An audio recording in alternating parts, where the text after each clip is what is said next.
What's up guys, this video is about the PICTEK mechanical keyboard.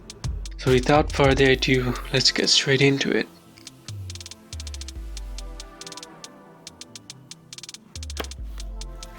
The box comes with the keyboard, a key opener and a manual.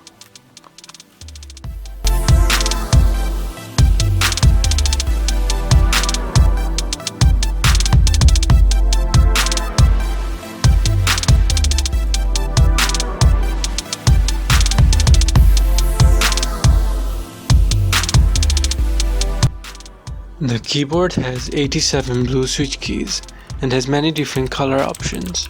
You can change the color mode by pressing the function key and the keys on the right hand side together. It also has customizable features, which is given in the manual.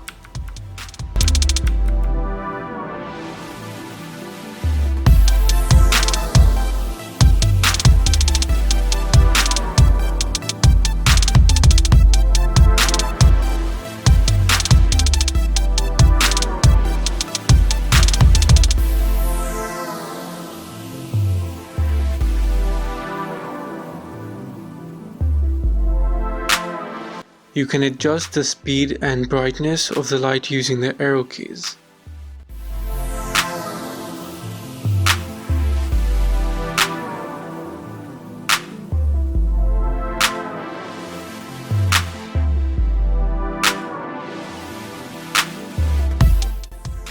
The keyboard is about $30 and is a great choice for those who want to get a feel of mechanical keyboards. The only thing I didn't like is that the keyboard is a bit higher than others. Apart from that, I think it's pretty good. Like I said before, this keyboard is a good choice for starters, and that's all I have to say. The link to this keyboard is in the description below. Slap the like button, subscribe, and I'll see you next time.